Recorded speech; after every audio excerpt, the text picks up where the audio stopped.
أعوذ بالله من الشيطان الرجيم بسم الله الرحمن الرحيم ولما بلغ أشده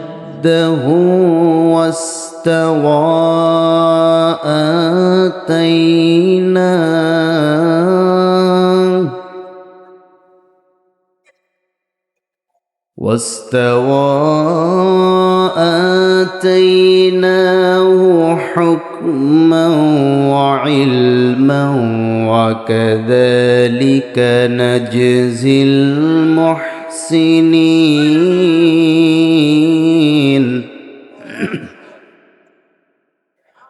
ودخل المدينة على حين غفلة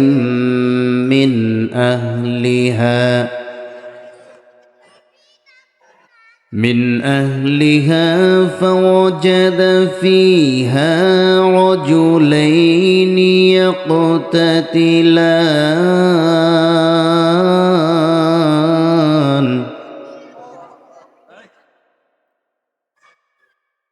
هذا من شيعته وهذا من عدو فاستغاثه الذي من شيعته على الذي من عدوه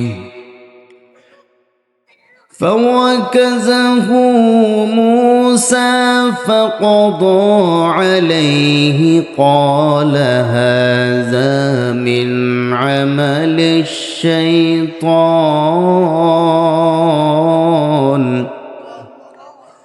إنه عدو مضل مبين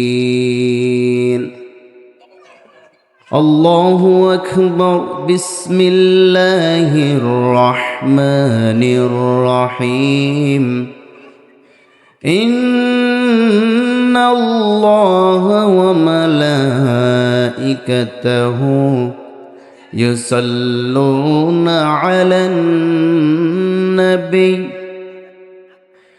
يا أيها الذين آمنوا صلوا عليه وسلموا تسليما اللهم صل على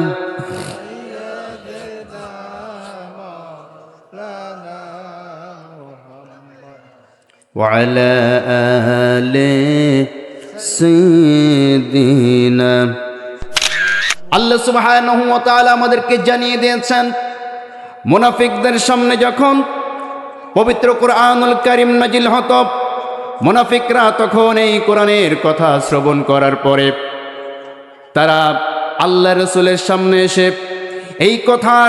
এই কথাগুলোর বিরোধিতা করে তারা বলতো ওয়া ইযা ما أنزلت سورة فمنهم من يقول أيكم زادته هذه إيمانا فأما الذين آمنوا فزادتهم إيمانا وهم يستبشرون جربون الله أكبر মনে রাখবে মুসলমানেরা ওয়াইযা মা উনজিলাত সূরা যখন আমি আল্লাহর পক্ষ থেকে কোন সূরা নাজিল হতো নাজিল হওয়ার পরে যারা নাকি মুনাফিক শ্রেণীর মানুষ ফামিনহুম মাইয়াকুলু এই মুনাফিকরা বলতো আইয়ুকুম যাদাতহু হাযিহি ঈমানা এই যে সূরা নাজিল হয়েছে এই সূরা নাজিল হওয়ার কারণে কোন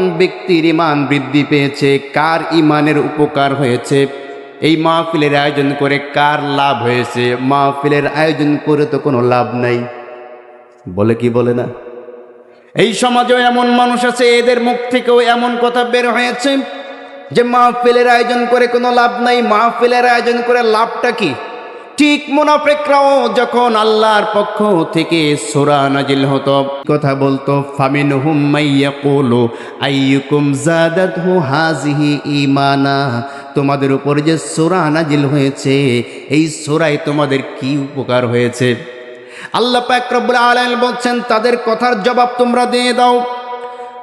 ফাআম্মাল্লাযীনা আমানু, নিশ্চয়ই যারা নাকি ঈমানদার, ফাযাদাতুহুম ঈমানা, ঈমানদারদের সামনে যখন সূরা নাজিল হয়, ঈমানদারদের সামনে যখন কোরআন তেলাওয়াত করা হয়, যাদাতুহুম ঈমানা, আল্লাহ পাক রব্বুল আলামিন ঈমানদারদের ঈমানগুলোকে বৃদ্ধি করে দেন। কোন সুবহানাল্লাহ।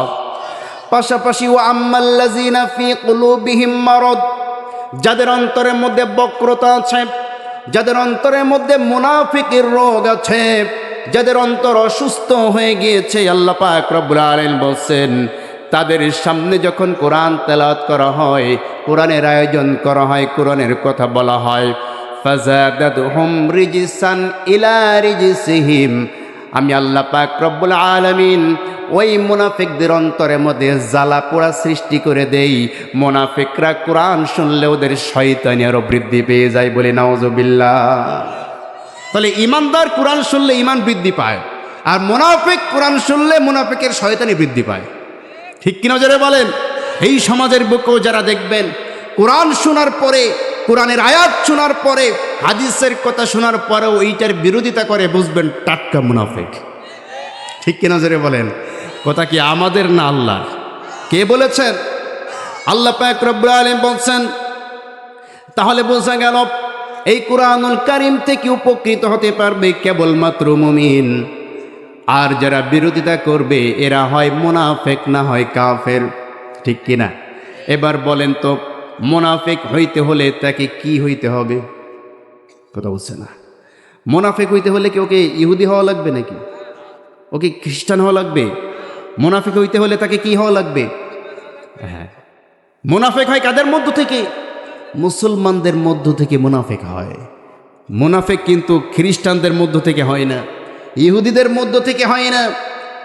মুনাফিক হয় কাদের মধ্য থেকে? মুসলমানদের মধ্য থেকে। মুসলমানদের মধ্য থেকে মুনাফিক কেমনে হয়?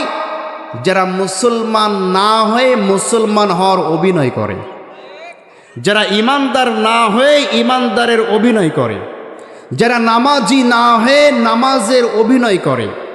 কথা বলছেন না কেন? যারা সৎ মানুষ না হয়ে সৎ মানুষের অভিনয় করে, এমন অভিনেতা আমাদের সমাজে আছে না নেই? আসতে বলবেন না, আছে না নাই? যারা দেখবেন মুখে বলে এক, কাজে আর একটা, বুঝবেন এটা ওই দলের লোক। কথা কি বুঝতে পেরেছেন? সুতরাং এই মুনাফিকদের কাছ থেকে আমাদেরকে সাবধান থাকতে হবে।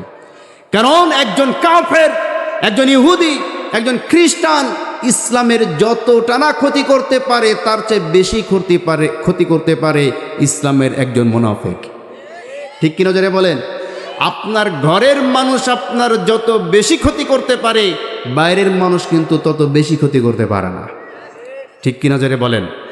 আমার ভাইয়েরা, আমার বন্ধুগণ, এই জন্য এই কোরআনের আয়োজনে কেবলমাত্র মুনাফিকরাই অসন্তুষ্ট হতে পারে, আর আমরা যারা ঈমানদার কোরআনের আয়োজনে আমরা সন্তুষ্ট।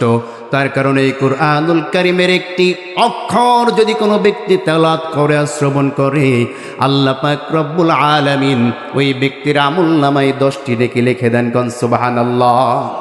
এই কোরআনের আয়োজনে যারা উপস্থিত হয়, আল্লাহ নবী সাল্লাল্লাহু আলাইহি ওয়াসাল্লাম বলেন, দিনের কোনো একটি সময়, রাতের কিছু অংশ যদি কোনো বান্দা আল্লাহর কোরআন শ্রবণ করার জন্য সময় ব্যয় করে, আসমান এবং জমিনের বুকে যা কিছু আছে সব কিছুর চাইতে উত্তম সদাকা দান করা সব আল্লাহ পাক রব্বুল আলামিন সেই বান্দার আমলনামায় দান করে দেন। কোন সুবহানাল্লাহ। আসমান এবং জমিনের বুকে যত সম্পদ আছে, বলেন তো আমাদের এই পৃথিবীতে সবচেয়ে বেশি সম্পদের মালিক যে ব্যক্তি, সে ব্যক্তি কোটি কোটি বিলিয়নের মালিক। ঠিক কিনা যারা বলেন? তার কাছে কত টাকা, কত সম্পদ। এই বাংলাদেশের মধ্যে সবচাইতে বেশি সম্পত্তির মালিক যে, সে যদি তার সব সম্পদ এই যে কোনো এক জায়গায় দান করে দেয়, বলেন তো মানুষ কি মনে করবে? কত বড় দানবীর, ঠিক কিনা জোরে বলেন? কিন্তু তাদের চাইতেও আরো কোটি কোটি গুণ বেশি সম্পদ এই পৃথিবীর বুকে আছে না নেই? এজন্য আল্লাহ বলছেন, আসমানের নিচে জমিনের উপরে যত সম্পদ আছে, সমস্ত সম্পদ আল্লাহর রাস্তায় দান করার চাইতেও উত্তম সম্পদ দান করলে যতটুকু সওয়াব হয়, আল্লাহ পাক রব্বুল আলামিন কোরআনের ময়দানে উপস্থিত হলে তার চাইতে বেশি সওয়াব তার আমলনামায় দান করে দেন। কোন সুবহানাল্লাহ। তাহলে এই কোরআনের মজলিসে আসলে লাভ না ক্ষতি? ইমানদারদের লাভ, ঠিক কিনা জোরে বলেন? আর যারা বলে যে মাহফিল দেয়া লাভ নাই, আমি তাদেরকে বলতে চাই, এই মাহফিলের কারণে অশ্লীল যাত্রাপালা এই সমাজ থেকে দূর হয়ে গিয়েছে। কথা বলছেন না কেন? আগে প্রত্যেক শীতের সময় প্রত্যেক গ্রামে গ্রামে অশ্লীল যাত্রাপালা হতো কি হতো না? মাহফিলের কল্যাণে আল্লাহ পাক রব্বুল আলামিন সেটাকে দূর করে দিয়েছেন, বলে আলহামদুলিল্লাহ।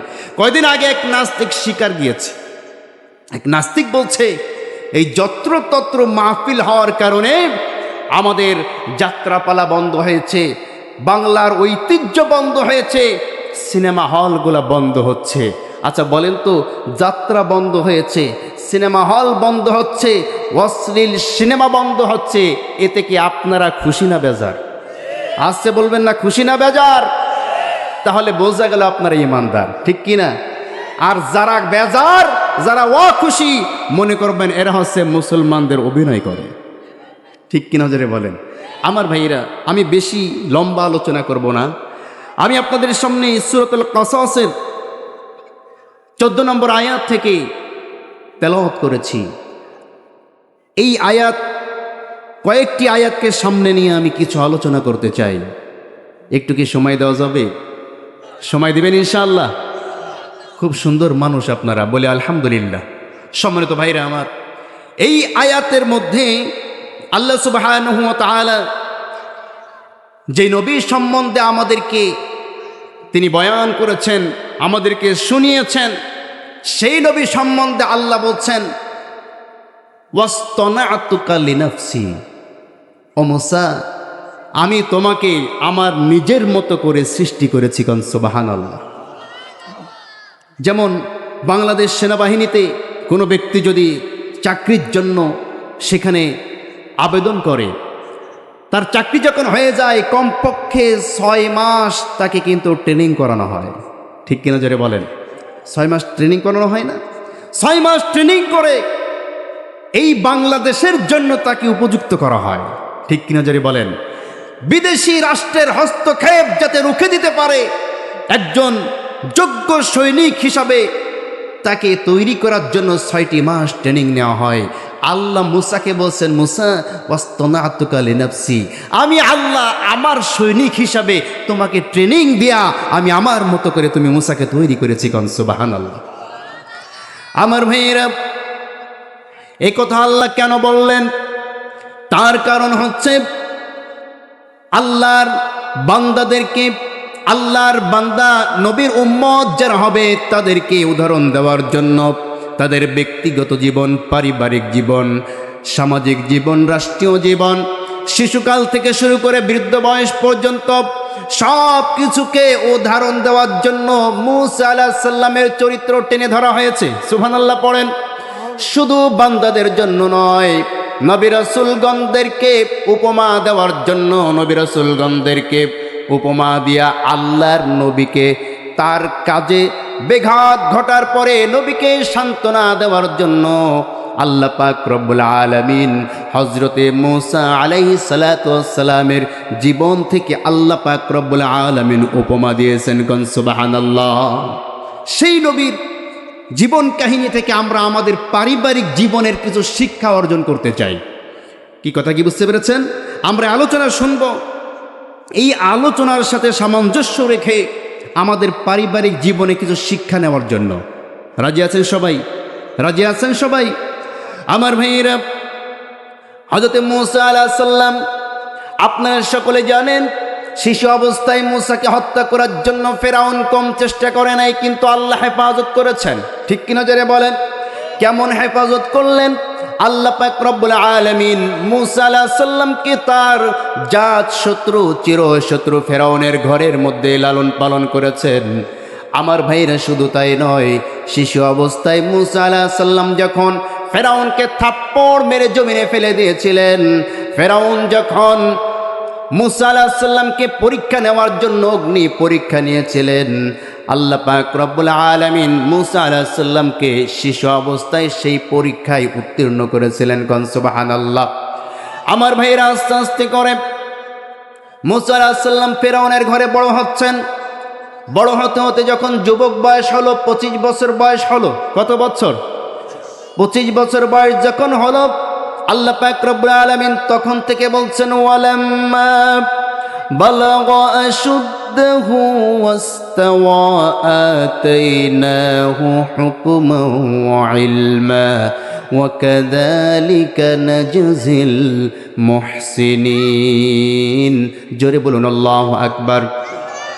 ওয়ালাম্মা বালাগা আশুদ্দাহু, মুসা আলাইহিস সালাম যখন যুবক বয়সে উপনীত হল, যুবক বয়সে যখন তার বয়সটি পৌঁছে গেল, আমি আল্লাহ পাক রব্বুল আলামিন আমার পক্ষ থেকে আতাইনাহু হুকমান ওয়া ইলমা, আমি আল্লাহর পক্ষ থেকে তার উপরে জ্ঞান এবং হুকুম নাজিল করলাম। কোন সুবহানাল্লাহ।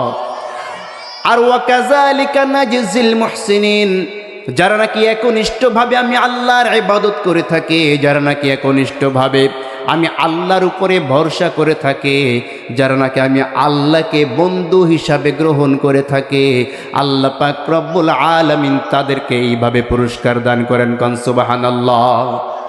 আমার ভাইরা, মুসা আলাইহিস সালাম যুবক বয়সে তিনি যখন একদিন দুপুর বেলায় খাওয়া দাওয়ার পরে মানুষ যখন বিশ্রামে থাকে, এই সময় তার শহরটা ঘুরে দেখার জন্য বাহির হলেন। আল্লাহ পাক রব্বুল আলামিন বলছেন, ওয়াদাখালাল মাদিনাতা আলা হিনি গাফলাতিন মিন আহলিহা ফাওয়াজাদা ফিহা রাজুলাইনি ইয়াকতাতিলান। জোরে বলুন আল্লাহু আকবার। ওয়াদাখালাল মাদিনা, মুসা আলাইহিস সালাম তার শহরটা ঘুরে দেখার জন্য বাহির হলেন। হিনা গাফলাতিন মিন আহলিহা, এমন সময় বাহির হলেন যখন জনপদের মানুষ বিশ্রামে ছিল, বিশ্রামে থাকা অবস্থায়, এই অবস্থায় মুসা জনপদকে দেখতে বের হলেন। ফাওয়াজাদা ফিহা রাজুলাইনি ইয়াকতাতিলান, সেইখানে মুসা দেখতে পেলেন দুইজন মানুষ, দুইজন যুবক ঝগড়ায় লিপ্ত হয়েছে, একে অপরের সাথে মারামারি শুরু করেছে। মুসা তাকিয়ে দেখলেন, হাযা মিন শিআতিহি, একজন হচ্ছে মুসার দলের লোক অর্থাৎ বনি ইসরাইলের লোক, ওয়া হাযা মিন আদুওয়ি, আর একজন হচ্ছে কিপ্তি অর্থাৎ ফেরাউনের দলের লোক। একজন নিজের দলের লোক আর একজন বিরোধী দলের লোক, ফেরাউনের দলের লোক। মুসা আলাইহিস সালাম কি করলেন? নিজের দলের লোকটাকে বাঁচানোর জন্য ফাস্তাগাশাহুল্লাযী মিন শিআতিহি আলাল্লাযী মিন আদুওয়িহি, নিজের দলের লোকটাকে বাঁচানোর জন্য ওই বিরোধী দলের লোকটাকে যখন ঠেকাইতে গেল, যখন মুসা আলাইহিস সালাম তাকে ঠেকিয়ে দিতে গেল, বিরোধী দলের লোক তো ফেরাউনের লোক, ফেরাউন তো এখন ক্ষমতায়। ঠিক কিনা জেনে বলেন?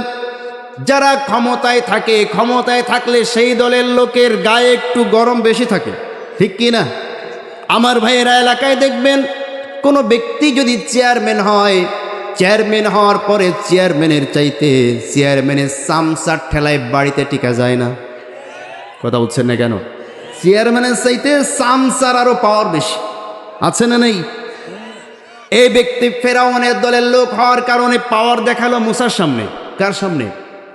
মুসা আলাইহিস সালামের সামনে। বাচ্চা বলেন তো, মুসা আলাইহিস সালাম গরম নাকি নরম? আস্তে বলবেন না। কেমন গরম? এত গরম, মালাকুল মাউত মুসা আলাইহিস সালামের জান কবজ করার জন্য আসলো। এসে বলছে, মুসা তোমার জীবনের সময় শেষ হয়ে গিয়েছে, এখন যেতে হবে। মুসা বললেন, কে তুমি? বলছে, আমি মালাকুল মাউত। কাছে আসো। কাছে এসেছে, এক থাপ্পড় মেরেছে, চোখটা বাইর হয়ে গিয়েছে। আল্লাহু আকবার বলে। তুই আমার কাছে এসেছিস, অনুমতিও নাও নাই, সালামও দাও নাই, আবার হঠাৎ করে বলছো আমার সময় শেষ হয়ে গিয়েছে। এই কথা শোনার সঙ্গে সঙ্গে মালাকুল মাউত চক্ষুটা হাতে নিয়ে আল্লাহর দরবারে গিয়ে বলছে, রব্বুল আলামিন, আপনার বান্দা তো আপনার কাছে আসতে চায় না। সুবহানাল্লাহ পড়ে। দেখেন আমাকে কি অবস্থা করেছে। আল্লাহ পাক তার চোখটা আগের জায়গায় ফিরিয়ে দিলেন। গল্প করছি না হাদিস বলছি? আসছে বলবেন না, হাদিসে না আছে না গল্প? বুখারী শরীফে আছে এই ঘটনা। সুবহানাল্লাহ পড়ে। আল্লাহ পাক বলছেন, ঠিক আছে তুমি আবার চলে যাও, সঙ্গে করে একটা দুম্বা নিয়ে যাও। সুবহানাল্লাহ পড়েন। এই দুম্বার পিঠে তাকে হাত রাখতে বলো। হাত রাখার পরে হাতের নিচে যত পশম তার পাওয়া যাবে, এই পশমের এক একটা পশমের বিনিময়ে 1 বছর করে তার হায়াত বৃদ্ধি পাবে। সুবহানাল্লাহ পড়েন। আমার ভাইরা, মালাকুল মাউত একটা দুম্বা নিয়ে আসলো, এসে বলছে, ও মুসা, আল্লাহ পাক এই দুম্বা তোমার জন্য পাঠিয়েছেন। তুমি যদি পৃথিবী থেকে যেতে না চাও, এই দুম্বার পিঠের উপরে তুমি হাত রাখো, তোমার হাতের নিচে যতগুলা পশম পাওয়া যাবে, যতগুলা পশম তোমার হাতের নিচে আটে, এত বছর তোমার হায়াত আল্লাহ বৃদ্ধি করে দিবেন। মুসা আলাইহিস সালাম বলছেন, তারপরে কি হবে? বলছে, তারপরে তোমাকে মৃত্যুবরণ করতে হবে। সুবহানাল্লাহ পড়েন। আল্লাহ পাক বলছেন, কুল ইয়াতাওয়াফাকুম মালাকুল মাউতিল্লাযী উকিলা বিকুম। জোরে বলুন আল্লাহু আকবার। ও নবী, আপনি বলে দেন, ইয়াতাওয়াফাকুম মালাকুল মাউতিল্লাযী উকিলা বিকুম। যেই জিনিসের প্রাণ আছে, প্রত্যেক প্রাণীকে মৃত্যুর স্বাদ আস্বাদন করতে হবে, মৃত্যু অবশ্যই তাকে গ্রাস করবে। সুতরাং মুসা, তোমাকে একদিন না একদিন মৃত্যুবরণ করতেই হবে। তখন মুসা বলছে, যেতেই যখন হবে তাহলে আগেই যাই। সুবহানাল্লাহ পড়েন। আমার ভাইয়েরা, সেই মুসার সামনে ফিরাউনের দলের লোক এসে বলছে, কি করবি? তোর কথা শুনবো না, কি করবি? এরকম রুখে রুখে আসে। দেখেন না, যদি একটু দল ক্ষমতায় থাকে, ওরা কিছু করতে, কি করবি তুই, চিনিস আমারে? বলে কি বলে না? তা ও মুসার সামনে এইভাবে লাফালাফি করছে। মুসা আলাইহিস সালাম কি করলেন? ফাওয়াকাযাহু মুসা ফাকাদা আলাইহি। মুসা তাকে থামানোর জন্য বসে, বেটা থাম থাম যখন বলেছে, হাতটা মুষ্টিবদ্ধ হয়ে গিয়েছে। মুষ্টিবদ্ধ হয়ে 2 বছর বয়সের থাপ্পড়কে ফেরাউন ঘুরে মাটিতে পড়ে আর কিছু চোখে দেখে না। আর 25 বছর যুবকের মুষ্টিবদ্ধ ধাক্কা যদি কারো লাগে, সে কি আর জীবিত থাকতে পারে নাকি? আমার ভাইরা, যখনই মুষ্টিবদ্ধ হাতের ধাক্কা লেগে গিয়েছে, আল্লাহ বলছেন, ফাকাদা আলাইহি, সে ব্যক্তি জমিনে পড়ে মারা গিয়েছে। আল্লাহু আকবার। যখনই মারা গেল, মারা যাওয়ার সঙ্গে সঙ্গে মুসা আলাইহিস সালাম বলছে, হাযা মিন আমালি শাইতান, নিশ্চয় এটা তো শয়তানের কাজ। কারণ কোনো ব্যক্তিকে হত্যা করা এটা তো মানুষের কাজ নয়। মানুষ মানুষকে হত্যা করতে পারে না। কোনো মানুষ যদি কোনো মানুষকে হত্যা করে, সে ব্যক্তি মানুষ থাকতে পারে না, শয়তান হয়ে যায়। ঠিক কিনা জোরে বলেন? আজকে কিন্তু একজন ব্যক্তিকে হত্যা করতে চেয়েছে। আপনারা জানেন, জুলাই একজন যোদ্ধা, নাম আছে ওসমান হাদি। নাম কি? ওসমান হাদিকে রিকশায় বসে একজন মানুষ রূপে শয়তান গুলি করেছে, কাছ থেকে গুলি করেছে। আল্লাহ পাকে এখনো বাঁচিয়ে রেখেছেন। আমরা দোয়া করি আল্লাহ তাকে জীবিত রাখুন, বলে না আমিন। আমার ভাইয়েরা, যারা মানুষ হত্যা করে, এরা কি মানুষের জাত না শয়তানের জাত? এখানে মুসা একই কথা বলছেন, এটা কিন্তু আমি বানিয়ে বলি নাই। মুসা আলাইহিস সালাম বলছেন, এই যে মানুষ হত্যা করা হয়ে গেল, ক্বাল হাযা মিন আমালি শাইতান, মানুষ হত্যা করা এটা তো আমাদের কাজ নয়, এটা তো শয়তানের কাজ। ইন্নাহু আদুউম মুদিল্লুম মুবিন, নিশ্চয়ই শয়তান প্রকাশ্যভাবে মানুষদেরকে গোমরা করে। বলি নাউজুবিল্লাহ। আল্লাহ, আমি তো একে মারতে চাই নাই, আমি একে শুধু একটু ঠেকাইতে চেয়েছি। আল্লাহ পাক রব্বুল আলামিন কাছে সঙ্গে সঙ্গে 2 হাত তুলে দোয়া করলেন, রব্বি ইন্নী যালামতু নাফসি ফাগফিরলি ফাগফার লাহু ইন্নাহু হুয়াল গফুরুর রহিম। জোরে বলুন আল্লাহু আকবার। মুসা যখন বুঝতে পারলেন যে আমার অন্যায় হয়ে গিয়েছে, অনিচ্ছাকৃত অন্যায় হয়ে গিয়েছে, এরপরও বলছে ও আমার রব ইন্নী যালামতু নাফসি, আমি তো আমার নিজের উপরে জুলুম করে ফেলেছি, অন্যায় করে ফেলেছি, ফাগফিরলি, আপনি আমাকে মাফ করে দেন। আল্লাহ বলছেন সঙ্গে সঙ্গে ফাগফারলা, আমি মূসা আলাইহিস সালাতু ওয়াস সালাম, আল্লাহ বলছেন আমি মূসাকে মাফ করে দিলাম, কারণ আমি আল্লাহ পাক রব্বুল আলামিন অত্যন্ত ক্ষমাশীল এবং দয়ালু। সুবহানাল্লাহ।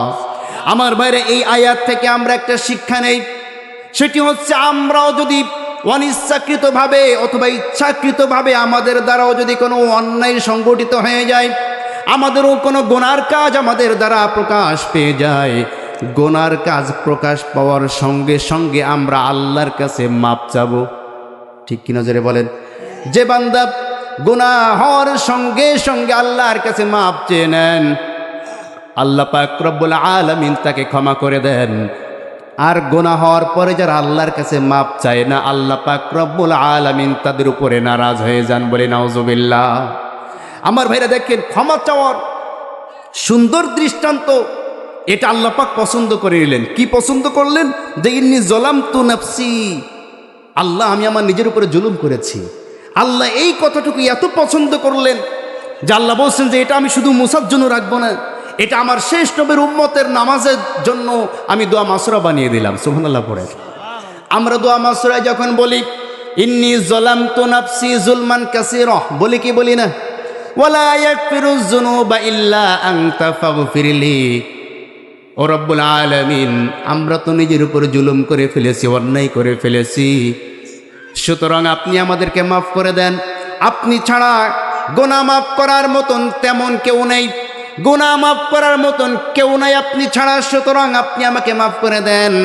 আল্লাহর নবী সাল্লাল্লাহু আলাইহি ওয়াসাল্লাম বলেন, বান্দা যখন নামাজের মধ্যে কথা বলে ইন্নী যালামতু নাফসি, আল্লাহ নিজের উপরে জুলুম করেছি, জুলমান কাসীরা, অনেক বেশি প্রকারের জুলুম করেছি, ওয়ালা ইয়াগফিরুয যুনুবা ইল্লা আনতা, বান্দা যখন বলে যে আপনি ছাড়া আমাদের এই অপরাধ ক্ষমা করার আর কেউ নাই, আল্লাহ নবী বলেন আল্লাহ এত খুশি হন, আল্লাহ খুশি হয়ে ওই বান্দার সমস্ত গুনাহ মাফ করে দেন। কোন সুবহানাল্লাহ।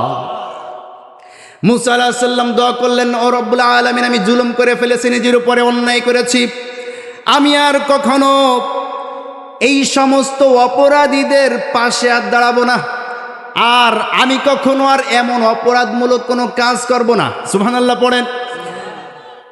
আল্লাহ পাক রব্বুল আলামিন সে কথা বলছেন, রব্বি বিমা আন'আমতা আলাইয়া ফালান আকুনা যহিরাল লিল মুজরিমিন। জোরে বলুন আল্লাহু আকবার। মূসা আল্লাহ পাক রব্বুল আলামিনকে বললেন, আল্লাহ আমি এই অপরাধমূলক কাজ আর করবো না এবং অপরাধীদের পাশেও আর দাঁড়াবো না। পরের দিন সকালবেলায় মূসা আবারও বাহির হলেন। যখন পরের দিন সকালবেলা বাহির হয়েছে, ওই সময় অন্তরের মধ্যে একটু ভয় আছে না নাই? কথা বলছেন না কেন? আগের দিন একটা মানুষকে হত্যা করা হয়েছে, এটা কেউ জানে না, জানে হচ্ছে মূসার দলের লোক। কার দলের লোক? মূসার দলের লোক। নিজের দলের লোক যেহেতু সেহেতু সেটাকে গোপন রাখবে, ঠিক কি না? এখন তারপরেও মনে একটু ভয় আছে, যে অপরাধ করে অন্যায় করে তার মনে কিন্তু একটু ভয় থাকে। থাকে কি থাকে না? থাকে। আল্লাহ বলছেন ফাসবাহা ফিল মাদিনাতি খাইফান ইয়াতারাক্কাব, পরের দিন সকালবেলায় মূসা অন্তরে ভয় নিয়া ঘর থেকে যখন বাহির হলো, বাহির হওয়ার পরে তিনি দেখতে পেলেন ফাইজাল্লাযী ইস্তানসরাহু বিল আমসি ইয়াস্তাসরিকু, যেই ব্যক্তিকে নিজের দলের লোকটাকে, যেই বনী ইসরাইলকে সাহায্য করার জন্য ফেরাউনের দলের লোকটাকে মেরে ফেলেছে, সেই ব্যক্তি আবারও আর একজনের সাথে ঝগড়া শুরু করেছে। কথা বুঝেন নেই? আগের দিন যাকে বাঁচিয়েছে, যাকে সেই লোক আবার আর একজনের সাথে ঝগড়া শুরু করছে। এবার মূসা বলছে, তুমি তো আচ্ছা একজন মানুষ, তোমার কাজই কি খালি ঝগড়া করা নাকি? আগের দিন একবার তুমি একজনের সাথে ঝগড়া করলে, আমি ফিরাই দিলাম, আজকে তুমি আবার আরেকজনের সাথে ঝগড়া শুরু করেছো। এই কথা যখন মূসা বলেছে, এবার ওই ব্যক্তি মনে করেছে যে আগের দিন তো একজনে ঘুষি মেরে ফেলেছে আমার সামনে, আজকে আমার অপরাধ দিকে ফেলাইছে মূসা, না জানে আমারও ঘুষি মেরে ফেলায়। কথা বুঝেন নেই? কিন্তু মূসা আলাইহিস সালামের মনে কি এটা ছিল? না, এটা ছিল না। আল্লাহ বলছেন মুসার মনে এটা ছিল না। মুসা আলাইহিস সালাম তার মনে কি ছিল? ফালাম্মা আন আরাদা আন ইয়াবতিশা বিল্লাযী হুয়া আদুউল লাহুমা। আল্লাহ বলছেন মুসা আলাইহিস সালাম মনে মনে চিন্তা করলেন যে তাদের ওই শত্রু পক্ষের দলের লোককে আবারও সরাইয়া দিয়া নিজের দলের ওই অপরাধীকে আবারও সেভ করবেন। নিজের দলের লোক একটু অপরাধী হইল, তার পক্ষে নিয়েছিলেন মুসা, কিন্তু সে উল্টাটা বুঝে মুসা আলাইহিস সালামের এই যে অপরাধটা ছিল এটা ফাঁস করে দিল, বলে নাউজুবিল্লাহ। সে বলছে আগের দিন তুমি একজনরে এক ঘুষিতে মেরে ফেলেছো, তুমি আজকে আবার আমাকে মারতে আসছো। তুমিও তো একজন স্বেচ্ছাচারী যুবক, তুমি এই সমাজের বুকে তোমার শক্তি, তোমার প্রতিপত্তি এইগুলো খাটানোর জন্য আসছো। এবার যেই ব্যক্তির সাথে ওই ব্যক্তির ঝগড়া ছিল সে মেরেছে দৌড়। কথা বুঝলেন নাই? ফেরাউনের দলের লোক দৌড় মেরে চলে গেছে কার কাছে? ফেরাউনের দরবারে গিয়া বলছে আগের দিন আপনার দলের একটা লোককে যে মেরেছে সেই হত্যাকারীকে শনাক্ত করা গিয়েছে। কে? তা মুসা। ফেরাউন তো অনেক দিন যাবত মনে মনে চিন্তাই ছিল যে মুসাকে কেমনে পাকড়াও করা যায়, কেমনে ধরা যায়, পথ অবলম্বন করতে পারছিল না। এই খবর যখনই ফেরাউনের কানে পৌঁছে গেল, সঙ্গে সঙ্গে ফেরাউন বলে দিল এখনই মুসাকে অ্যারেস্ট করো। মুসাকে অ্যারেস্ট করে মুসাকে ফাঁসিতে ঝুলিয়ে মৃত্যুদণ্ড দিতে হবে। মুসা আলাইহিস সালামের বিরুদ্ধে মৃত্যুদণ্ডের আদেশ যখন জারি হয়ে গেল, আল্লাহ পাক রব্বুল আলামিন বলছেন ওয়াজা রাজুলুম মিন আকসাল মাদিনাতি ইয়াসআ ক্বালা ইয়া মূসা ইন্নাল মালা'a ইয়াতামিরুনা বিকা লিয়াকতুলুকা ফাখরুজ ইন্নী লাকা মিনান নাসিহিন। জোরে বলুন আল্লাহু আকবার। ওয়াজা রাজুলুম মিন আকসাল মাদিনাতি ইয়াসআ। মূসা যেখানে দাঁড়িয়েছিলেন তাকিয়ে দেখেন মাঠের মধ্য দিয়া, রাস্তা দিয়ে আসে নাই, আসছে মাঠের মধ্য দিয়া। কথা বুঝেন নাই? অনেক রাস্তা থাকে দেখবেন, রাস্তা ওই দিক থেকে ঘুরতে ঘুরতে এই জায়গায় আসে। আর যদি মাঠের মধ্যে দিয়ে সোজা দৌড় দেয় তাহলে অল্প সময় লাগে। কি কথা কি বুঝতে পেরেছেন? তা একজন ব্যক্তি সে রাস্তা দিয়ে না দৌড় দিয়া মাঠের মাঝখান দিয়ে দৌড় দিয়া মূসার কাছে এসেছে। এসে বলছে ক্বালা ইয়া মূসা, ও মূসা ইন্নাল মালা'a, নিশ্চয়ই ফেরাউনের দরবারে তোমার বিরুদ্ধে হুলিয়া জারি হয়েছে। ইয়াতামিরুনা বিকা লিয়াকতুলুকা, তারা তোমাকে ধরে নিয়ে হত্যা করে ফেলবে। সুতরাং ফাখরুজ, তুমি এই জনপদ ছেড়ে পালিয়ে যাও। ইন্নী লাকা মিনান নাসিহিন, আমি যদিও ফেরাউনের দরবারের লোক, কিন্তু তুমি মূসাকে মনে মনে অনেক পছন্দ করি, ভালোবাসি। আমার ভাইয়েরা, এই ব্যক্তির কথা শ্রবণ করে মূসা আলাইহিস সালাম আল্লাহ পাক রব্বুল আলামিনের উপরে ভরসা করে ওই মিশরের জনপদ ছেড়ে অন্য পথের দিকে রওনা দিলেন। আল্লাহ পাক বলছেন ফাখরাজা মিনহা খাইফান ইয়াতারাক্কাবু ক্বালা রাব্বি নাজ্জিনি মিনাল কওমিজ জালিমিন। জোরে বলুন আল্লাহু আকবার। ফাখরাজা মিনহা, মূসা আলাইহিস সালাম মিশর থেকে বাহির হয়ে গেলেন। খাইফান ইয়াতারাক্কাব, অন্তরের মধ্যে ভয় নিয়ে সেইখান থেকে তিনি বাহির হয়ে গেলেন। বাহির হয়ে যাওয়ার সময় সাহায্য চাইলেন কার কাছে? আসছে বলবেন না কার কাছে? যখনই কোনো বান্দা কোনো বিপদে পড়বে, যখনই কোনো বান্দা কোনো মুসিবতে পড়বে, বিপদে পড়ার সঙ্গে সঙ্গে সেই বান্দা যদি আল্লাহর কাছে সাহায্য চায়, আল্লাহ পাক রব্বুল আলামিন সেই বান্দাকে সাহায্য করেন। কোন সুবহানাল্লাহ। আল্লাহ নবী বলেন যে তোমরা যেই প্রকার বিপদেই পড়ো না কেন, এমনকি তোমার নিজের পায়ের জুতার ফিতাটাও যদি ছিঁড়ে যায়, এই জুতার ফিতার জন্য তুমি আল্লাহর কাছে চাও। সুবহানাল্লাহ পড়লেন না? তাহলে আমরা বিপদে পড়লে চাবো কার কাছে? আল্লাহর কাছে সাহায্য চাইতে হবে। আমার ভাইয়েরা খুব ভালো করে বুঝবেন, আল্লাহ পাক রব্বুল আলামিন বলছেন মূসা যখন মিশর থেকে বাহির হয়ে গেল, মূসা তখন বলছেন রব্বি নাজ্জিনি মিনাল কওমিজ জালিমিন। ও রব্বুল আলামিন, জালিম ফেরাউন সম্প্রদায় থেকে তুমি আমাকে নাজাত দাও। আল্লাহ পাক বলছেন ওয়ালাম্মা তাওয়াজ্জাহা তিলকা মাদিয়ান ক্বালা আসা রাব্বি আন ইয়াহদিয়ানি সাওয়াআস সাবিল। জোরে বলুন আল্লাহু আকবার। মুসা যখন আল্লাহর কাছে সাহায্য চাইলেন, আল্লাহ পাক রব্বুল আলামিন একজন ফেরেশতা পাঠিয়ে দিলেন। সুবহানাল্লাহ পড়েন। একজন ফেরেশতা একটা সাদা ঘোড়ার উপরে চড়ে মুসা আলাইহিস সালামের সামনাসামনি চলছে। এই ঘোড়াটি চলছে মাদিয়ানের দিকে। মুসা আলাইহিস সালাম ঘোড়াকে অনুসরণ করে তিনিও মাদিয়ানের দিকে চললেন। সুবহানাল্লাহ পড়েন। আল্লাহ বলছেন আসা রব্বি, আমি আল্লাহ পাক রব্বুল আলামিন ইয়াহদিয়ানি সাওয়াইস সাবিল, মুসা আলাইহিস সালামকে পথ প্রদর্শন করার জন্য আমি আল্লাহ সাহায্য করলাম ফেরেশতার মাধ্যমে। মুসা আলাইহিস সালামকে আল্লাহ পথ দেখিয়ে দিলেন।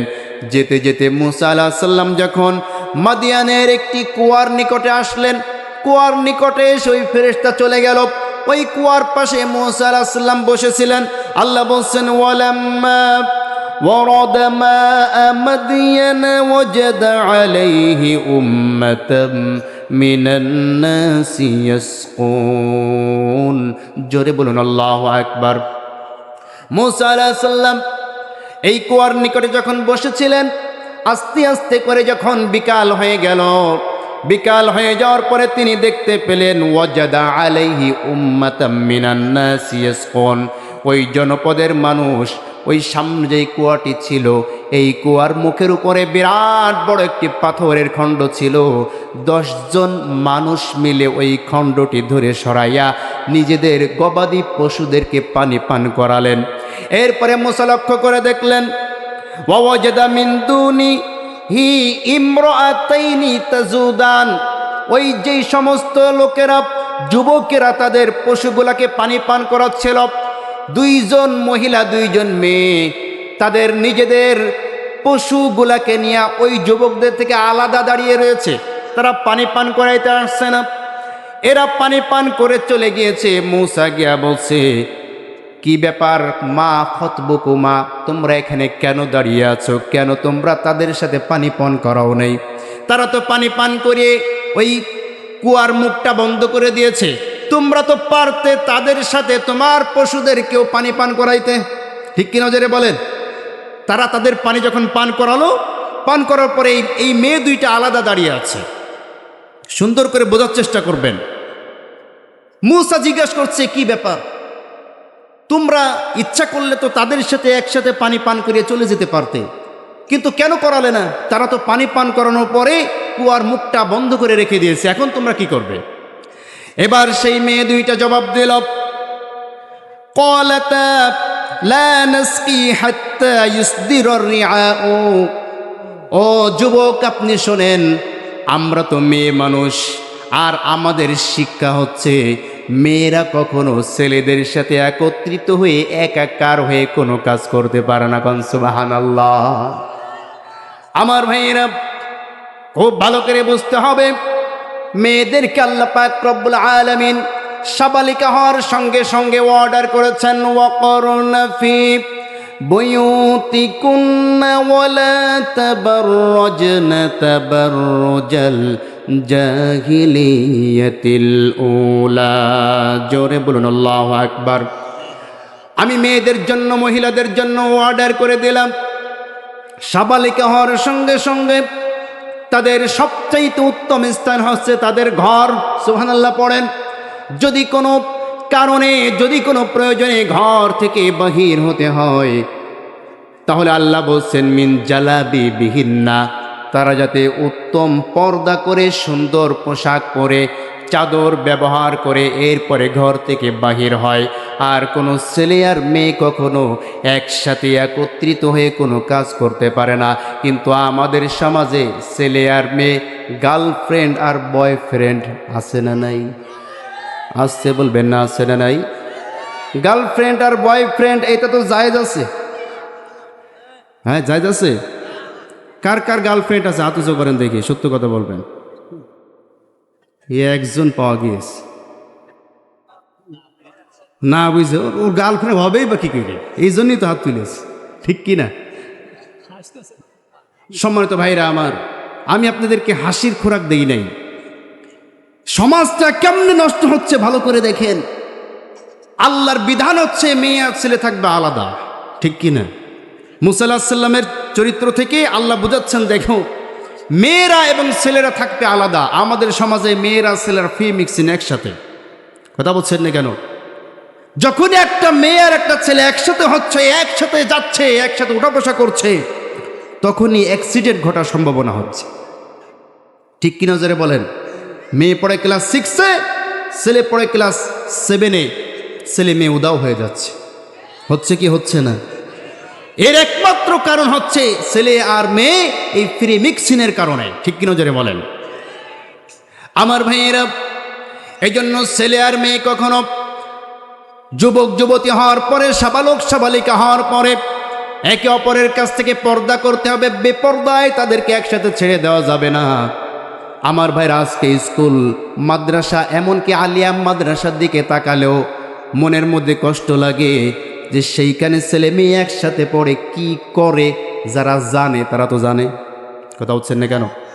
কোনো সভ্য সমাজের মানুষ এইগুলা সহ্য করতে পারে না। শুধু তাই নয়, এই যে বর্তমানে শীতকাল এখন চলছে, ওই যে কি যেন কয়, পিকনিকের নামে বনভোজন। কথা বলছেন না? পিকনিকের নামে বনভোজন আছে না নেই? পিকনিকের নামে বনভোজনে গিয়া মাদ্রাসায় পড়ে একজন মেয়ে ক্লাস 8-এ পড়ে, 9-এ পড়ে, সব সময় বোরকা পরিহিত অবস্থায় থাকে, মাদ্রাসায় বোরকা পরে যায়। পিকনিকের দিন বাড়িতে বলে, বাবা সারা জীবন তো বোরকা পরলাম, আজকে পিকনিকের দিন, আজকে কেন বোরকা পরবো? কথা বলছেন না কেন? বাবাও বলে, ঠিক আছে, একদিন বোরকা না পরলে কি হয়েছে, যাও, অসুবিধা নেই। এবার ওই পিকনিকে গিয়া যে কি করে, যারা গিয়েছে তারাই জানে। কথা বলছেন না কেন? আমার ভাইয়েরা, কোন শিক্ষিত সভ্য বিবেকবান কোন বাবা তার সাবালিকা মেয়েকে একা একা ওইভাবে ছেলেদের সাথে পিকনিকে যেতে দিতে পারে না। কথা বলছেন না কেন? যেই শিক্ষকদেরকে দায়িত্ব দেওয়া পাঠায়, এই শিক্ষকরাও অনেক ক্ষেত্রে রক্ষণ না করে ভক্ষক হয়ে যায়। কথা বলছেন না কেন? আপনারা রাগ করতে পারেন, শিক্ষক যারা আছেন আপনার গায়ে লাগতে পারে, কিন্তু আমরা দেখছি এইটাই বাস্তবতা। কথা বলছেন না কেন? আপনি কিসের শিক্ষক, যেই শিক্ষক হয়ে একজন ছাত্রীর সাথে আপনি ড্যান্স দিতে পারেন? কথা বলছেন না কেন? ডিজে গান চালিয়ে পিকনিকের নামে ছাত্রীও নাচে, শিক্ষকও নাচে। কথা বলছেন না কেন? আমার ভাইরা, এই নোংরামি বন্ধ করতে হবে। ছেলে আর মেয়ে, বিশেষ করে মেয়েরা, যাদের মেয়ে আছে সাবালিকা, তাদেরকে কখনো কোনো ছেলের সাথে মিশতে দিবেন না। তাদেরকে কখনো কোনো ছেলে বন্ধুর সাথে কথা বলতে দিবেন না। মেয়েদের আবার ছেলে বন্ধু কিসের? ছেলেরা কখনো মেয়েদের বন্ধু হয় না। কথা বলছেন না কেন? একজন ছেলে আর একজন মেয়ে কখনো বন্ধু হতে পারে না। যদি হয়ে থাকে তাদের মধ্যে বাদরামি আছে, শয়তানি আছে। ঠিক কিনা যারে বলেন? যদি আল্লাহকে ভয় পেয়ে থাকো যুবকেরা, কোনো মেয়ের সাথে বান্ধবী পাতাবা না। কি ঠিক কিনা? যুবকরা এখন ঠিক বলতেছে না। আমি আপনাদেরকে, যুবক যারা আছো, তোমাদেরকে অনুরোধ জানাবো, পায়ে হাত রেখে জানাবো, তোমরা মেয়েদের পিছে পিছে ঘুরো না। মেয়েদের সাথে বন্ধুত্ব এখন করো না, জীবনটা ধ্বংস হয়ে যাবে। তুমি তোমার জীবনটাকে সুন্দর করো, জীবনটাকে গড়ার চেষ্টা করো, তুমি স্টাবলিশ হও, তুমি অর্থ কামাও। মেয়েরা কেন, মেয়ের বাবা মা তোমার পায়ের নিচে এসে তোমাকে অনুরোধ জানাবে। ঠিক কি না? আর এখন যদি মেয়েদের পিছে পিছে ঘোরো, নিজের লাইফটাও শেষ হবে, আল্লাহর কাছেও অপরাধী হয়ে যাবে। ঠিক কিনা যারে বলেন? আমার ভাইয়েরা, মূসাকে মেয়ে দুইটা বলছে যে আমরা তো তাদের সাথে, যুবকদের সাথে একসাথে পানি পান করাইতে পারি না। মূসা এবার বলল যে ঠিক আছে, তোমরা মেয়ে মানুষ, একসাথে পানি পান করাইতে পারবা না, তাহলে তোমাদের অভিভাবকরা আসতে বললো না কেন? এবারে মেয়ে দুইজন বলছে যে আমরা কেমনে আমাদের অভিভাবক আসতে বলবো? আমাদের পিতা তিনি অত্যন্ত বৃদ্ধ, ও আবুনা শাইখুন কাবীর, এত পরিমাণে বৃদ্ধ একজন ব্যক্তি, তিনি সঠিকভাবে চলাফেরা করতে পারে না। এই কারণে বাধ্য হয়ে আমরা দুই বোন ছাগল চড়াইতে এসেছি। আপনি যদি দয়া করে আমাদের একটু পানি পান করানোর ব্যবস্থা করতেন। সুবহানাল্লাহ পড়েন। আমার ভাইয়েরা, আমার বন্ধুগণ, আল্লাহ পাক রব্বুল আলামিন বলেন ফাসাকালাহুমা থুম্মা তাওয়াল্লা ইলা যিল্লি ফাকালা রাব্বি ইন্নী লিমা আনজালতা ইলাইয়া মিন খায়রিন ফাকির। জোরে বলুন আল্লাহু আকবার। মূসা আলাইহিস সালাম তখন ওই যে কুয়ার মুখের উপরে যেই বড় পাথরখানা ছিল, এই পাথরখানা 10 জন যুবক মিলে সরাইতে হতো। এই মেয়ে দুইজন তাকিয়ে দেখলেন যে মূসা আলাইহিস সালামের গায়ে এত শক্তি, তিনি ওই 10 জনের উঁচু করা পাথর একা উঁচু করে সরিয়ে দিলেন। সুবহানাল্লাহ পড়েন। ফাসাকালাহুমা, এরপরে মেয়ে দুইটা তাদের পশুগুলাকে পানি পান করালেন। মূসা আলাইহিস সালাম আবারও একা ওই পাথরটাকে উঠাইয়া ওই কুয়ার মুখটা বন্ধ করে দিলেন। এরপরে মূসা আলাইহিস সালাম গিয়ে আবারও সেই গাছের নিচে বসলেন, বসে বলছেন ও রব্বুল আলামিন, তোমার পক্ষ থেকে আমার উপরে যে রহমত তুমি নাজিল করবা তাড়াতাড়ি নাজিল করো, কারণ আমি মূসা সারাদিন কিছু খাই নাই। সুবহানাল্লাহ পড়েন। ভোরবেলায় পালিয়েছি, সারাদিন এইখানে বসে আছি, ক্ষুধা লেগেছে, কিছুই খাই নাই। ক্ষুধার তো অবস্থায় এত বড় একটা পাথর উঁচা করেছি, আমার তো জীবন শেষ। ও রব্বুল আলামিন, আপনি আমার উপরে যেই নিয়ামত দান করবেন, লিমা আনজালতা ইলাইয়া মিন খায়রিন ফাকির, আমি তো সেই আপনার নাজিলকৃত নিয়ামতের কাঙ্গাল, আপনি আমাকে কিছু খাবারের ব্যবস্থা করে দেন। কোন সুবহানাল্লাহ। তাহলে মূসা আলাইহিস সালামের খাবারের প্রয়োজন ছিল, চেয়েছিল কার কাছে? এজন্য আমাদেরও যখন যেটা প্রয়োজন হবে চাবো কার কাছে? নাকি কোনো পীরের কাছে, নাকি কোনো কবরের কাছে, নাকি কুমিরের কাছে, নাকি কচ্ছপের কাছে, নাকি বড় বড় গাছের কাছে? কার কাছে চাবো? আমাদের সমাজে সন্তান চাওয়ার জন্য পীরের কাছে যায় কি যায় না? মৃত মাজারের কাছে গিয়া সেজদা আছে না নেই? অবুজ অবলা কচ্ছপের নিকটে যায় কি যায় না? কুমিরের কাছে যায় কি যায় না? গজাল মাছ, কথা বলছেন না কেন? আমার ভাইয়েরা খুব ভালো করে বুঝবেন, আল্লাহর বান্দারা যখন বিপদে পড়ার পরে যে কোনো প্রয়োজনে আল্লাহর কাছে না গিয়া কুমিরের কাছে গিয়েছে, কচ্ছপের কাছে গিয়েছে, গজাল মাছের কাছে গিয়েছে, মরা পীরের কাছে গিয়েছে, আল্লাহ পাক রব্বুল আলামিন তখন তাদের উপরে নারাজ হয়ে বলছে, তুই যখন আমি আল্লাহকে না ডাকতে পারলি, আমি আল্লাহ পাক রব্বুল আলামিন তোর এত অধপতন ঘটালাম যে অবলা কচ্ছপের নিকটে তোর মাথাটা নত করে দিলাম, আর তোর মতো মুশরিককে আমি আল্লাহ পাক রব্বুল আলামিন জাহান্নামের অধিবাসী বানিয়ে দিলাম। বলে নাউজুবিল্লাহ। আমার ভাইয়েরা, এই জন্য কোনো কিছু চাইতে হলে চাইতে হবে আল্লাহর কাছে, আল্লাহ ছাড়া অন্য কারোর কাছে কিছু চাওয়া যাবে না। আপনার চাকরির প্রয়োজন, আপনি তাহাজ্জুদের জায়নামাজে দাঁড়িয়ে আল্লাহর কাছে বলেন, আল্লাহ চাকরি প্রয়োজন, চাকরি দাও। ব্যবসা শুরু করতে যাচ্ছেন, ভোরবেলায় নামাজে দাঁড়িয়ে বলবেন, আল্লাহ ব্যবসায় বরকত নাজিল করো। বিবাহ করতে চাচ্ছেন, আল্লাহর কাছে বলেন, আল্লাহ একটা উত্তম চরিত্রবান মেয়ে দাঁড় করো। কথা বলছেন না কেন? আমার ভাইয়েরা, বিদেশে যেতে চাচ্ছেন, আল্লাহর কাছে চান। সব কিছু যখন আপনি আল্লাহর কাছে চাবেন, আল্লাহ পাক রব্বুল আলামিন অবশ্যই ফয়সালা করে দিবেন। মূসা আলাইহিস সালাম বলেন, আল্লাহ খিদা লেগেছে, আপনি আমাকে খাবার ব্যবস্থা করেন। আল্লাহ পাক রব্বুল আলামিন বলেন, ফাজাআতুহু ইহদাহুমা তামশি আলা ইস্তিহয়া قالت إن أبي يدعوك ليجزيك أجر ما سقيت لنا فلما جاءه وقص عليه القصص قال لا تخف نجوت من القوم الظالمين। জোরে বলুন আল্লাহু আকবার।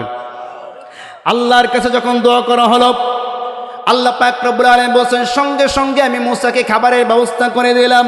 ফাজাআতহু ইহদাহুমা তামশি আলা ইস্তিহয়া। মূসা লক্ষ্য করে দেখলো, যেই দুই মেয়েকে পানি পান করানোর জন্য সহযোগিতা করা হয়েছে, সেই দুই মেয়ের একটা মেয়ে লজ্জাশীল অবস্থায় পর্দা করে আস্তে আস্তে মূসার সামনে এসেছে। সুবহানাল্লাহ পড়েন। তাহলে মহিলারা হবে লজ্জাশীল, মহিলার হবে নরম দিল, ঠিক কিনা জোরে বলেন। আর আমাদের সমাজের মহিলা এত লজ্জাশীল, স্বামীরে জাড়ি মারে, পাশের বাড়ির লোক কেঁপে ওঠে। কথা বুঝছে না কেন? আমার ভাইয়েরা, আল্লাহর নবী সাল্লাল্লাহু আলাইহি ওয়াসাল্লাম বলেন, 3 শ্রেণীর ব্যক্তি জান্নাতেও যাবে না, জান্নাতের সুঘ্রাণও পাবে না। 1 নম্বর আছে মুদমিনুল খামর, যারা নেশাদ্রব্য পান করে এরা জান্নাতেও যাবে না, জান্নাতের ঘ্রাণও পাবে না। 2 নম্বর হচ্ছে রাজিলাতুন নিসা, মর্দ মেয়ে লোক। কি মেয়ে লোক? মর্দ মেয়ে লোক, যারা নাকি স্বামীর মুখের উপরে তর্ক করে, যারা বেপরদায় চলাফেরা করে, যারা জোরে জোরে উচ্চ স্বরে উচ্চ বাচ্চে কথা বলে, যারা পুরুষের বেশভূষা ধারণ করে, পুরুষের মতো চলাফেরা করে, এদেরকে বলা হয় মর্দ মেয়ে লোক। এরকম মহিলা তো এই সমাজের নাই। হ্যাঁ আছে, আস্তে কম আস্তে। মর্দ মেয়ে লোক যারা, যারা স্বামীকে দাম দিতে চায় না, স্বামীর মুখের উপরে যারা কথা বলে, স্বামীকে যারা ঝাড়ি মারে, আল্লাহর কসম করে বলছি এরা মেয়ে মানুষ নয়, এরা আছে মালেকা হামিদা। ঠিক কিনা জোরে বলেন? এরা হচ্ছে ডাইনি। ডাইনি না হলে কোনো মহিলা তার স্বামীকে খাটো করতে পারে না, তার স্বামীর সাথে তাচ্ছিল্য ভাষায় কথা বলতে পারে। ঠিক কিনা জোরে বলেন? আমার ভাইয়েরা, যেই মহিলারা রাজিলাতুন নেসা হয়ে যাবে, অর্থাৎ মর্দ মেয়ে লোক হয়ে যাবে, স্বামীর গলার চাইতে মহিলার গলা যখন উচ্চ হয়ে যাবে, আল্লাহ বলছেন এই মহিলা ভালো কাজ করতে পারে, নামাজ পড়তে পারে, রোজা রাখতে পারে, হজ করতে পারে, যাকাত দিতে পারে, সব কিছু করতে পারে। স্বামীর সাথে বেয়াদবি করার কারণে এই মহিলা জাহান্নামী হয়ে যাবে। আবার অনেক মহিলারা আছে সমাজের বুকে মানুষের বাড়িতে বাড়িতে তালিম করতে যায়, মানুষের বাড়িতে বাড়িতে দাওয়াতি কাজ করতে যায়, বাড়িতে এসে স্বামীর সাথে ঝগড়া বাঁধায়। কথা বুঝছেন না কেন? স্বামীর পাতে ভাত বেড়ে দেয় না, অথচ বাইরে গিয়ে দাওয়াতি কাজ করে, এমন মহিলাও আছে না নাই? আছে, বলবেন না আছে না নাই? আমার ভাইয়েরা, আপনি আপনার স্বামীকে 1 প্লেট ভাত বেড়ে দিতেন, 1 গ্লাস পানি ঢেলে দিতেন, আপনার সারা জীবনের দাওয়াতি কাজের চাইতে উত্তম কাজ আপনি করতেন। কথা বলছেন না কেন? আপনি মনে করেছেন আপনি বিরাট কিছু করে ফেলেছেন, ইসলাম কায়েম করে ফেলছেন, নিজের ঘরের মধ্যে স্বামীকে অসন্তুষ্টি করে যত ইসলামের কাজ করেন, এই ইসলামের কাজ আল্লাহ পছন্দ করেন না। আপনাকে আল্লাহ পছন্দ করেন আপনি যদি স্বামীর কাছে নমনীয় হতে পারেন। কথা বলেন ঠিক কিনা? আমাদের সমাজের মহিলাদের গল্প শুনলে আপনি আশ্চর্য হয়ে যাবেন। 3-4 মহিলা যখন একসাথে হয়, কোনো কথা নাই, খালি স্বামীর বদনাম, শাশুড়ির বদনাম, দেবরের বদনাম আর ননদের বদনাম। কথা বলছেন না কেন? আমার স্বামী এমন, আমার স্বামী তেমন, বাজারও করতে পারে না ঠিক মতন, আমার জন্য একটু কাপড়ও ঠিক মতন কিনতে পারে না। আর একজন বলে আরে বাদ দেন, যে যার সংসার করে সে তারটা জানে, আপনারটা তো তাও ভালো আছে, আমারটা জাহান্নাম। কথা বলছেন না কেন? পাশের আর এক মহিলা বলে আপা আপনাদের কথা তো শুনলাম, আমার কথা শোনেন, আমি যেইটা নিয়ে সংসার করি আমি দেখে এখন ওর ঘরে আছি, আপনারা হইলে কবে দৌড় দিতেন। এরকম গল্প মহিলাদের আছে না নাই? আছে, বলবেন না আছে না নাই? যেই সমস্ত মহিলারা স্বামীর বদনাম করে, আল্লাহর কসম করে বলছি এই সমস্ত মহিলারা রাজিলাতুন নেসা, এরা মর্দ মেয়ে লোক, এরা জাহান্নামী মহিলা। ঠিক কিনা জোরে বলে? আমার ভাইয়েরা, 3 নম্বর আছে দায়ুস। 3 নম্বর কি? দায়ুস। দায়ুস কারা? দায়ুস হচ্ছে আমরা পুরুষেরা। দায়ুস কারা? এতক্ষণ তো মহিলাদের কথা শুনলেন, এবার দায়ুস কারা? যেই পুরুষ তার অধীনস্থ মহিলাকে পর্দায় রাখতে পারে না, সে হচ্ছে দায়ুস। আপনি স্বামী হওয়ার পরে আপনার স্ত্রী যদি বেপর্দায় চলাফেরা করে, বেপর্দায় ঘোরাফেরা করে, বেপর্দায় বাজারে যায়, মার্কেটে যায়, আপনি স্বামী হয়ে স্ত্রীকে ফেরাইতে পারেন না, আপনি স্বামী হিসাবে দায়ুস। আপনি বড় ভাই, আপনার অধীনস্থ ছোট বোন আপনার বাড়িতে পর্দা করে না, বেপর্দায় চলাফেরা করে, বেপর্দায় স্কুলে যায়, বেপর্দায় পিকনিকে যায়, বেপর্দায় ঘোরাফেরা করে, আপনি বড় ভাই হিসাবে আপনার ছোট বোনকে আপনি ফেরাইতে পারলেন না, আপনি বড় ভাই হিসাবে দায়ুস। কথা বলছেন না কেন? আপনি একজন মেয়ের পিতা, মেয়ের বাবা, আপনার বাড়িতে বসে আপনার মেয়ে বেপরদায় চলাফেরা করে, বেপরদায় ঘোরাফেরা করে, আপনি বাবা হিসাবে আপনার মেয়েকে পর্দায় রাখতে পারেন না, আপনি বাবা হিসাবে দায়ুস। কথা বলছেন না কেন? আমার ভাইয়ের জন্য যেই সমস্ত পুরুষেরা তাদের অধীনস্থ নারীদেরকে পর্দা করাইতে পারবে না, সেই সমস্ত পুরুষেরা কিন্তু দায়ুস। এই পুরুষটা যত হাজী সাহেব হোক না কেন, যত নামাজি হোক না কেন, নিজের স্ত্রীকে, নিজের কন্যাকে যদি পর্দায় রাখতে না পারে, সে কখনোই জান্নাতে যেতে পারবে না। কথা বলছেন না কেন? অনেকে আছে হাজী সাহেব হজ করে এসে মসজিদের কোনায় বসে খালি সুবহানাল্লাহ সুবহানাল্লাহ, বাড়িতে একটু পর্দা নেই। কথা বলছেন না কেন? কথা বলছেন না কেন? বাড়িতে পর্দা নেই, মসজিদে সুবহানাল্লাহ পড়ে মনে করছে আমি আল্লাহর ওলি, আমি ছাড়া জান্নাত আল্লাহ কাকে দেবে? তুমি আগে তোমার ঘরটা ঠিক করো। তোমার ঘরের স্ত্রী, তোমার নিজের মেয়ে যদি পর্দা না করে, তোমার এই হাজিগিরি আর তোমার তসবিগিরি এটা আল্লাহ পছন্দ করেন না। ঠিক কিনা যারা বলেন? আমরা মনে করি তাকওয়া খালি বড় জুব্বা পড়লে তাকওয়া হয়ে যায়, বড় পাগড়ি মাথায় দিলে তাকওয়া হয়ে যায়, ব্যাস এই হচ্ছে তাকওয়া। তাকওয়া ওইখানে না, তাকওয়া এইখানে। তাকওয়া কোথায়?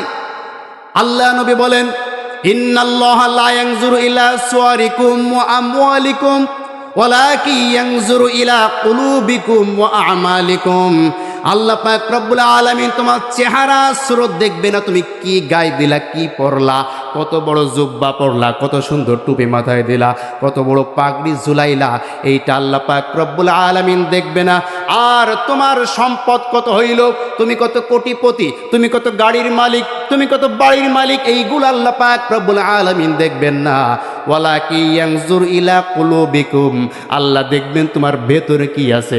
বাইরে পীর সাহেব, ভেতরে শয়তান, এই কলব আল্লাহ পছন্দ করে না। কথা বলছেন না কেন?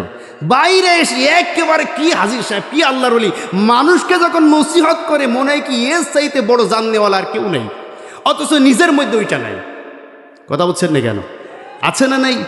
আল্লাহ বলছেন না, আমি পছন্দ করি তাকে যে কথা এবং কাজে সমান। সুবহানাল্লাহ পড়েন। কথা এবং কাজে এক, ভেতরেও যা বাইরেও তাই। সুবহানাল্লাহ পড়লেন না? আমার ভাইয়েরা, আমার বন্ধুগণ, এই জন্য আমাদেরকে আমাদের অধীনস্থ মেয়েদেরকে পর্দা করাইতে হবে। যদি কেউ পর্দা করতে না চায়, জোর করতে হবে। কোনো স্বামী যদি তার স্ত্রীকে পর্দা করাইতে না পারে, কোনো স্বামী যদি তার স্ত্রীকে কথা শোনাইতে না পারে, এই স্বামী তার অভিভাবকদেরকে সঙ্গে নিয়ে ওই স্ত্রীকে সামনে বলবে, যা আমার কথা যদি না শোনে, জাহান্নামে যদি তুমি যাও, আমাকে দোষ দিতে পারবা না। কথা বলছেন না কেন? তাহলে লূত আলাইহিস সালামের মতন বেঁচে যেতে পারবে? ঠিক কিনা জোরে বলেন? লূত আলাইহিস সালাম কিন্তু তার স্ত্রীকে দাওয়াত দিয়া মুসলমান বানাইতে পারে নাই। আমাদের সমাজেও লূত আলাইহিস সালামের স্ত্রীর মতন স্ত্রী আছে না নাই? আছে, বলবেন না আছে না নাই? অনেক সময় দেখা যায় একজন ভদ্রলোক, এত নরম ধরম একজন মানুষ, বউ পেয়েছে একটা মালেকা হামিদা। কথা বলছেন না কেন? অনেক নরম স্বভাবে, খুব সৎ মানুষ, নরম, আস্তে আস্তে কথা বলে, 5 ওয়াক্ত নামাজ পড়ে, কিন্তু পরিবার এত পরিমাণ খারাপ যে এই পরিবারের সাথে এই যুবক, এই পুরুষ কথায়ও পারে না, কোনো কাজও পারে না। সে যদি ধৈর্য ধারণ করে আর যদি বলে যে তোমাকে বারবার তাকে নসিহত করে, তাহলে সে আল্লাহর কাছে মাপ পেয়ে যাবে। যদি কিছু না বলে, আল্লাহর কাছে ধরা খাবে। কি কথা কি বুঝতে পেরেছেন?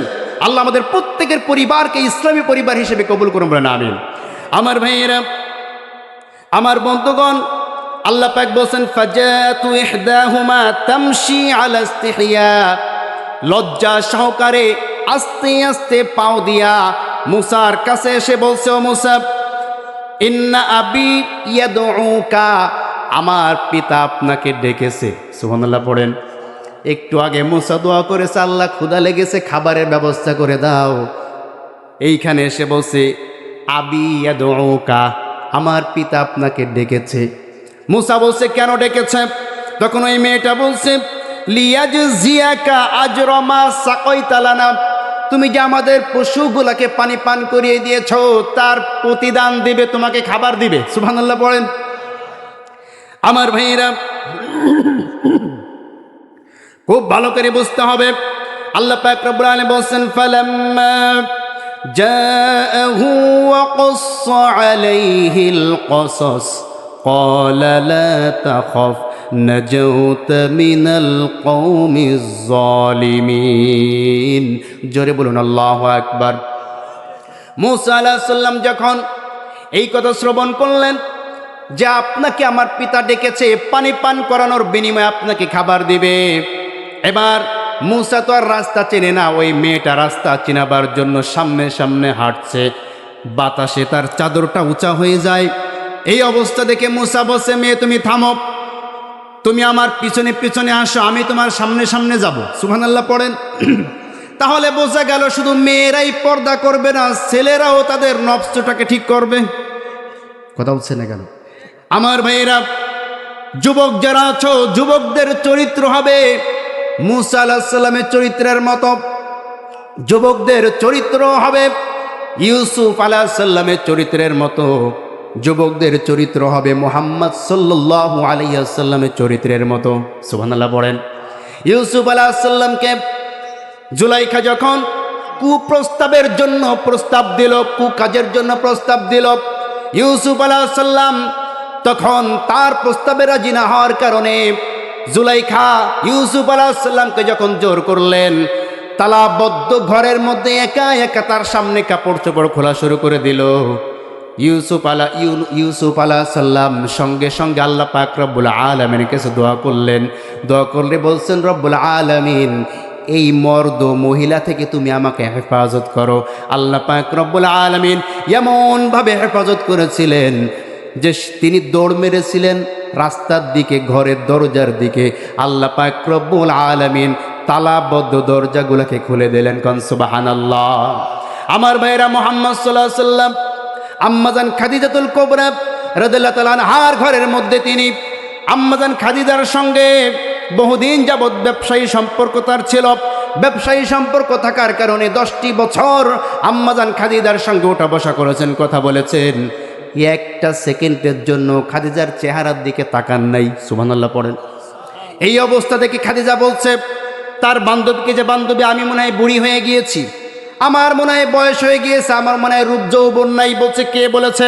আপনি মক্কার সবচাইতে সুশ্রী নারী, সবচাইতে সুদর্শন নারী। বলছে, না না, আমি যদি সুদর্শন নারী হয়ে থাকি, মুহাম্মাদের সাথে এত বছর কাজ করি, একটা বারের জন্য মুহাম্মদ আমার চেহারা কেন দেখলো না? সুবহানাল্লাহ পড়েন। এই অবস্থা দেখে খাদিজা নিজে মুহাম্মদ সাল্লাল্লাহু আলাইহি সাল্লামের দিকে কাবু হয়ে গেলেন। আল্লাহু আকবার বলেন। মুহাম্মাদের উপর দুর্বল হয়ে গেলেন। আমার যুবক ভাইয়েরা, আপনিও যদি ইউসুফের মতো চরিত্র বানাইতে পারেন, মুহাম্মদ সাল্লাল্লাহু আলাইহি সাল্লামের মতো চরিত্র বানাইতে পারেন, মেয়েদের পিছনে আপনাদের ঘোরা লাগবে না, মেয়েরা আপনাদের পিছনে ঘুরবে। ঠিক কিনা জোরে বলেন? আমার ভাইয়েরা, আমার বন্ধুগণ, খুব ভালো করে বুঝতে হবে। মূসা আলাইহিস সালাম বলছেন, তুমি পিছনে পিছনে যাও, আমি সামনে সামনে যাব। যদি রাস্তা পাল্টানো লাগে, পেছন থেকে পাথর নিক্ষেপ করে তুমি আমাকে দেখিয়ে দিবে। এইভাবে করে মূসা আলাইহিস সালাম সামনে চললেন আর মেয়েটা পিছনে চললেন। আল্লাহ পাক রব্বুল আলামিন কোরআনের মধ্যে বলছেন, আমি পুরুষদেরকে বানিয়ে দিয়েছি মহিলাদের অভিভাবক। পুরুষরা থাকবে আগে, মহিলারা থাকবে পিছনে। আর আমাদের সমাজে এমন অবস্থা দেখা যায়, মার্কেটে গেলে মনে হয় পুরুষ মানুষ হচ্ছে জুগাড়ি আর মেয়েটা হচ্ছে হেডমিস্ত্রি। কথা বলছেন না কেন? পুরুষ মেয়ে মানুষের পিছনে পিছনে টুকলা দুইটা ধরে হাঁটতেছে, আর ওই মহিলা সব দোকানে দোকানে গিয়া মার্কেট করে পুরুষের হাতে খালি ব্যাগগুলা দেয় আর ও পিছনে পিছনে হাঁটে। কথা বলছেন না কেন? মানে ও হচ্ছে রাজমিস্ত্রি আর পুরুষ হচ্ছে জুগাড়ি। ঠিক কি না? কিন্তু আল্লাহ কি বলেছেন? পুরুষ হচ্ছে অভিভাবক। পুরুষ কি? পুরুষ হচ্ছে অভিভাবক। الرجال قوامون على النساء بما فضل الله بعضهم على بعض। জোরে বলুন আল্লাহু আকবার। পুরুষরা হবে মহিলাদের অভিভাবক, সুতরাং পুরুষদের পিছনে পিছনে নারী থাকবে, পুরুষদের হুকুমে নারীরা চলবে। ঠিক কিনা জোরে বলেন? আমার ভাইয়েরা, আল্লাহ পাক রব্বুল আলামিন বলছেন, মূসা আলাইহিস সালামকে আমি খাবারের ব্যবস্থা করে দিলাম। সামনে সামনে মূসা হাঁটছে, পিছে পিছে মেয়ে যাচ্ছে। যেতে যেতে হযরত শুআয়ব আলাইহিস সালামের কাছে যখন গেলেন, গিয়া যখন সব কিছু খুলে বললেন, শুআয়ব আলাইহিস সালাম বলছেন যে তুমি এখন নিরাপদ অবস্থানে আছো। সুবহানাল্লাহ পড়েন। আমার ভাইয়েরা, আমার বন্ধুগণ, খুব ভালো করে বুঝতে হবে। এবার মূসা আলাইহিস সালাম যখন সেই বাড়িতে বসবাস করা শুরু করে দিলেন, মূসা আলাইহিস সালামের ব্যাপারে শুআয়ব আলাইহিস সালামের কন্যারা তার বাবাকে বলছেন, বাবা শোনেন, ক্বালাত ইহদাহুমা ইয়া আবাতি ইস্তাজিরহু ইন্না খায়রা মান ইস্তাজারতাল কবিয়ুল আমিন। জোরে বলুন আল্লাহু আকবার। আমার সম্মানিত পিতা, আপনি শোনেন, এই যে যুবক আপনার সামনে এসেছে, এই যুবককে আপনি হাতছাড়া করবেন না। এই যুবককে আপনি আপনার বাড়ির কাজের লোক হিসাবে রেখে দেন। কারণ কাজের লোকের যে দুইটা বৈশিষ্ট্য, ভালো কাজের লোকের যে দুইটা বৈশিষ্ট্য, একটা বৈশিষ্ট্য হচ্ছে সে হচ্ছে শক্তিশালী, 2 নম্বর বৈশিষ্ট্য হচ্ছে সে হচ্ছে বিশ্বস্ত। এই দুইটা গুণই তার মধ্যে আছে। সুবহানাল্লাহ পড়েন। শুআয়ব বললেন, কেমনে বুঝলা যে তার ভেতরে শক্তিশালী এবং সততার বৈশিষ্ট্য আছে? তখন মেয়েটা বলল, আমাদের এই কুয়ার পানি পান করানোর জন্য 10 জন যেই পাথরটি সরাইতে পারে না, তিনি একাই সেই পাথরটি সরিয়ে ফেলেছেন। এবং আমি যখন সামনাসামনি হাঁটছিলাম, বাতাসে আমার চাদর উড়ে গিয়েছিল। এই দৃশ্য দেখে তিনি আমার দিকে না তাকাইয়া তিনি আমাকে বললেন, তুমি সামনাসামনি চলো, আমি তুমি পেছনে পেছনে চলো, আমি সামনাসামনি চলি। তখন বুঝতে পারলাম তিনি একজন সৎ ব্যক্তি, বিশ্বস্ত।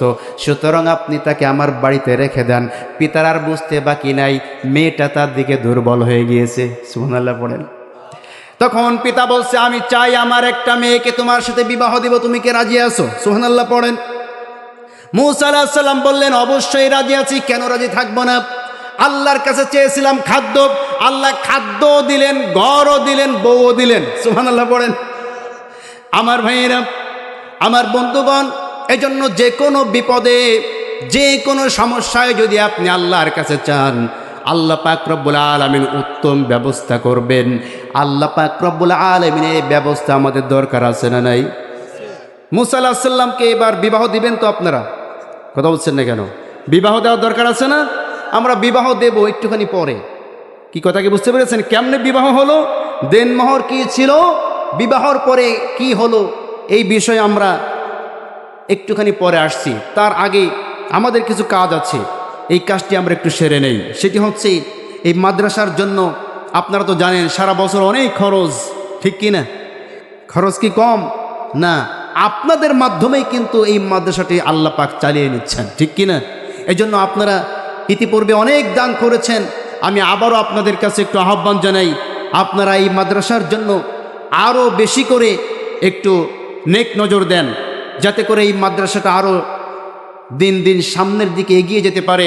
আজকে যে 2 জন ছাত্র পাগড়ি নিল, আল্লাহ পাক রব্বুল আলামিন ভবিষ্যতে এর চাইতে আরও বেশি ছাত্র এখান থেকে হাফেজ হতে পারে, হক্কানি আলেম হতে পারে, বাংলাদেশের আনাচে কানাচে তারা দিনের দায়ী হতে পারে।